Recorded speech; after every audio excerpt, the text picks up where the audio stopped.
नमस्कार, मैं हूं अर्चना। आप देख रहे हैं प्राइम टीवी। वक्त हो गया है राष्ट्रपति का। महाराष्ट्र के धुले में चुनावी रैली के दौरान प्रधानमंत्री नरेंद्र मोदी ने नारा देते हुए कहा कि एक है तो सेफ है। इस सारे नारे को बटेंगे तो कटेंगे का ही रूप माना जा रहा है। एक दिन पहले ही योगी आदित्यनाथ ने वाशिम में चुनाव प्रचार के दौरान कहा था कि अगर हम एक हैं तो नेक हैं और एक हैं तो सेफ हैं। उन्होंने कहा था कि बटना नहीं है, जब भी हम बटे थे तो कटे थे। धुले में रैली के दौरान प्रधानमंत्री नरेंद्र मोदी ने कहा कि कांग्रेस ने जाति को दूसरे के खिलाफ खड़ा करने का एक खतरनाक खेल खेल रही है। आज की पहचान, शेड्यूल्ड ट्राइब की एकता, इसको तोड़ने में कांग्रेस लगी हुई है। आदिवासी जातियों की एकजुटता कांग्रेस को फूटी आंख नहीं सुहाती। कांग्रेस का एजेंडा है कि देश भर की आदिवासी जातियां आपस में लड़ती रहे, उनकी सामूहिक आदिवासी ताकत खत्म हो जाए। कांग्रेस ने जब धर्म के नाम पर ऐसे ही साजिशें रची थी तो देश का बंटवारा हो गया था। अब कांग्रेस एससी, एसटी, ओबीसी समाज की एक जाति को दूसरे के खिलाफ खड़ा कर रही है। भारत के खिलाफ इससे बड़ी साजिश कोई और नहीं हो सकती। आप मुझे बताइए, आदिवासी जब एकजुट रहेगा तो उसकी ताकत बढ़ेगी कि नहीं बढ़ेगी? ताकत बढ़ेगी कि नहीं बढ़ेगी? अलग अलग जातियों में टूटने से आप सोचिए कमजोर हो जाएंगे कि नहीं हो जाएंगे। इसलिए मैं कहता हूं, एक है तो सेफ है। महाराष्ट्र के शिराला में केंद्रीय गृह मंत्री अमित शाह ने जम्मू कश्मीर में 370 की बहाली को लेकर एक बड़ा बयान दिया। उन्होंने कहा कि कांग्रेस जम्मू कश्मीर में 370 वापस लाना चाहती है।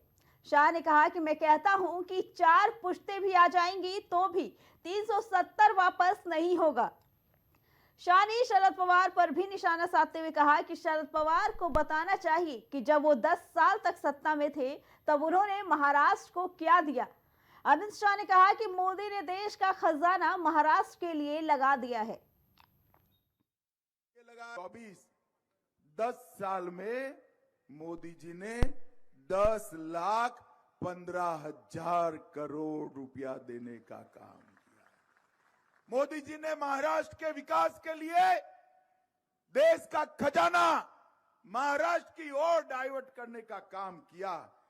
2 लाख करोड़ के खर्चे से इंफ्रास्ट्रक्चर का विकास, 72,000 करोड़ रुपया सड़क निर्माण में लगाया, 1,25,000 करोड़ रुपया रेलवे के लिए लगाया, 2,000 करोड़ रुपया एयरपोर्ट्स बनाने के लिए लगाया और 70,000 करोड़ रुपया से वाडवान पोर्ट, जो एशिया का सबसे बड़ा पोर्ट है, उसको बनाने का काम नरेंद्र मोदी जी कर रहे हैं। नरेंद्र मोदी जी करें।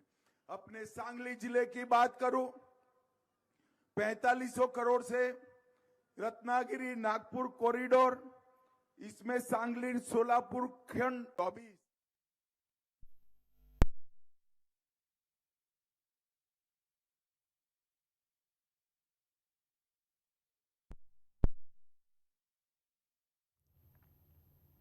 आपके राष्ट्रीय संयोजक अरविंद केजरीवाल ने एक वीडियो संदेश में समर्थकों और पार्टी कार्यकर्ताओं को संबोधित किया। उन्होंने कहा कि हम पिछले 2 वर्षों में सबसे कठिन दौर से गुजरे हैं। हमें तोड़ने और खरीदने की बहुत कोशिश की गई, लेकिन हम नहीं टूटे। उन्होंने कहा कि आम आदमी पार्टी के सभी कार्यकर्ता और अधिक ताकत और जुनून के साथ एक परिवार बन गए हैं। अगले कुछ महीनों में दिल्ली विधानसभा चुनाव में ये लोग हमें दिल्ली विधानसभा चुनाव में हराने के लिए सब कुछ करेंगे।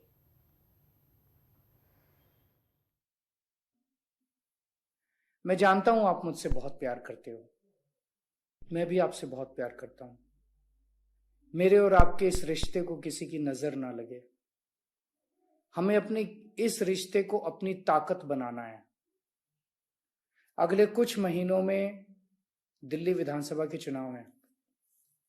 ये लोग इस बार दिल्ली के चुनावों में हमें हराने के लिए सब कुछ करेंगे, सब कुछ, पूरी ताकत लगाएंगे ये लोग। पर हमें इन ताकतों को किसी भी हालत में जीतने नहीं देना। मैं जानता हूं आप मुझसे झारखंड के लोहरदगा में चुनावी जनसभा में कांग्रेस नेता राहुल गांधी ने भाजपा और प्रधानमंत्री नरेंद्र मोदी पर जमकर हमला बोला। राहुल गांधी ने एक बार फिर अरबपतियों का कर्ज माफी का मुद्दा उठाते हुए कहा कि नरेंद्र मोदी ने चंद अरबपतियों का 16 लाख करोड़ रुपए का कर्ज माफ कर दिया। उन्होंने कहा कि मैं पूछना चाहता हूं कि नरेंद्र मोदी ने झारखंड के कितने लोगों का कर्ज माफ किया। राहुल गांधी ने कहा कि हमारी सरकारें किसानों का कर्ज माफ करती है तो भाजपा कहती है कांग्रेस किसानों की आदत बिगाड़ रही है। लेकिन जब अरबपतियों का कर्ज माफ होता है तो क्या उनकी आदत नहीं बिगड़ रही? उन्होंने कहा कि हमारा मानना है कि अगर अमीरों की जेब में पैसा जाएगा तो किसानों की जेब में भी जाएगा। आप में क्या कमी है जो उनका लाखों करोड़ रुपया कर्जा माफ होता है और आपका 1 रुपया ना माफ नहीं हो सकता? आपने क्या गलत काम किया? मैं आपको बताता हूं। आप आदिवासी हो, आप दलित हो, आप पिछड़े हो, आपका इस देश में बीजेपी कर्जा माफ नहीं कर सकती। बीजेपी अगर कर्जा माफ करेगी तो अंबानी का करेगी, अदानी का करेगी, अरबपतियों का करेगी। और जब हमारी सरकारें आपको पैसा देने का काम करती हैं, जब हम कर्जा माफ करते हैं, 72,000 करोड़ रुपए किसानों का कर्जा माफ यूपीए सरकार ने किया, कर्नाटक में हमने किया, महाराष्ट्र में करने जा रहे हैं, छत्तीसगढ़ में हमने किया। जहां भी हमारी सरकार होती है हम पैसा आपको देते हैं। जब हमने किसानों का कर्जा माफ किया, बीजेपी के लोग कहते हैं देखो राहुल गांधी और कांग्रेस पार्टी किसानों की आदत बिगाड़ रही है, आदत बिगाड़ रही है।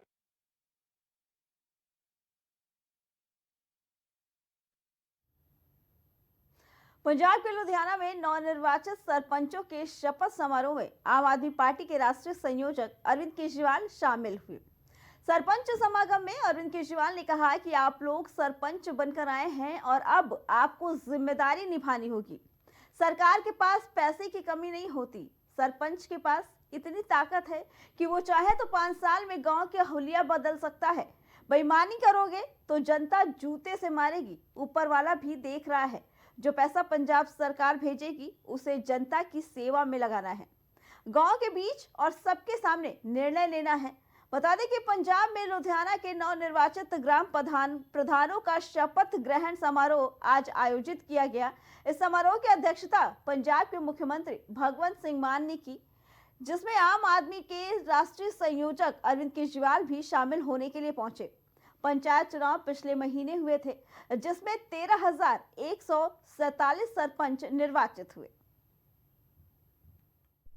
एक सरपंच बनना ज्यादा मुश्किल है, तो आप लोग जो सरपंच का चुनाव जीत के आए हो, ये बहुत बड़ी बात है। एमएलए से भी ज्यादा बड़ा काम करके आए हो।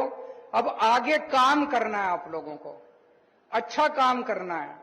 जो जिम्मेदारी आप लोगों को आपके गांव के लोगों ने दी है, वो जिम्मेदारी और वो विश्वास आपको पूरा करके दिखाना है।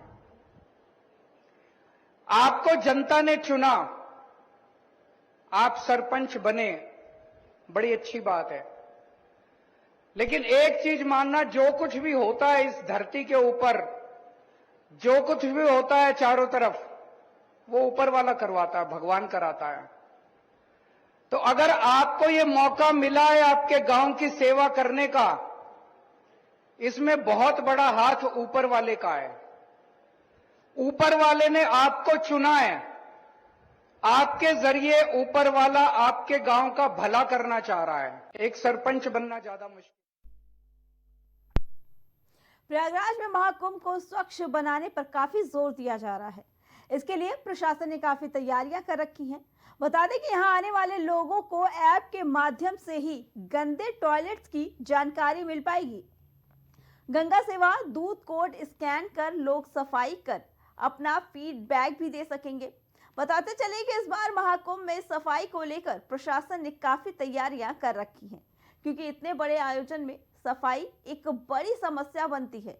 इसके लिए प्रशासन पहले से ही तैयार हो चुका है।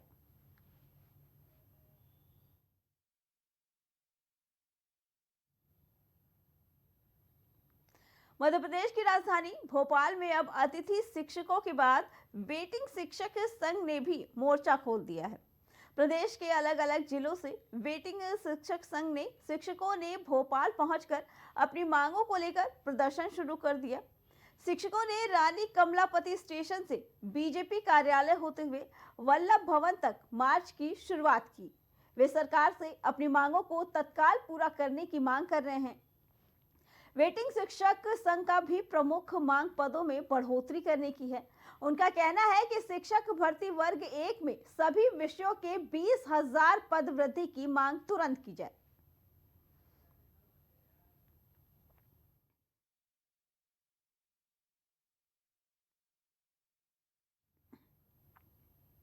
मध्य प्रदेश की राजधानी भोपाल में 2 युवतियों ने एक व्यापारी को हनी ट्रैप में फंसाकर ब्लैकमेल किया।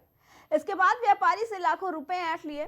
जब व्यापारी की पत्नी को इस मामले की भनक लगी तो उसने महिला थाने में जाकर शिकायत की।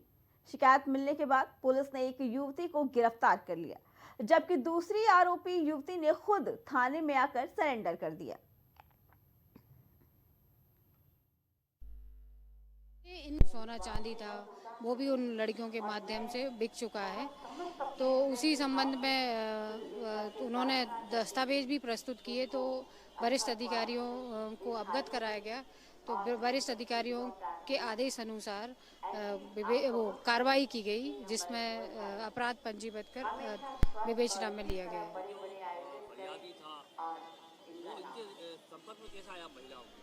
ये इनका क्या है, एक मैंने जो ऑब्जर्व करा तो एक नया ट्रेंड चल रहा है कि ये जैसे कोई व्यक्ति परेशान है या कुछ है तो ऐसे उसको सर्च टाइप का करती हैं, फिर उसको जाके उसको टारगेट करना, फिर उनसे बातचीत आगे बढ़ाना, फिर उनको अपनी ग्रिप में लेके फिर वीडियो वगैरह बना लेना।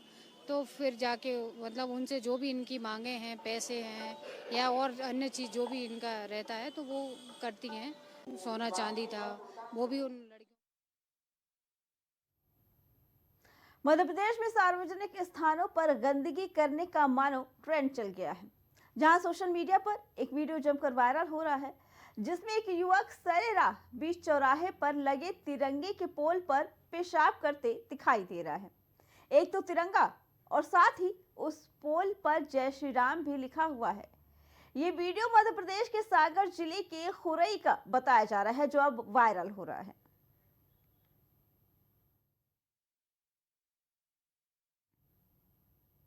विदिशा में 68वीं राष्ट्रीय ताइक्वांडो प्रतियोगिता में नाश्ते की व्यवस्था अस्त व्यस्त नजर आई, जहां दही के साथ पराठा, दूध खिलाड़ी बच्चों को परोसा जा रहा है।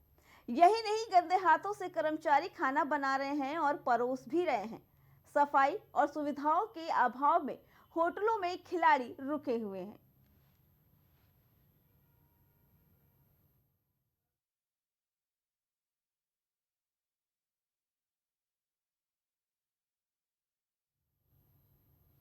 आज के राष्ट्रपति में फिलहाल इतना ही। बाकी खबरों के लिए देखते रहें प्राइम टीवी।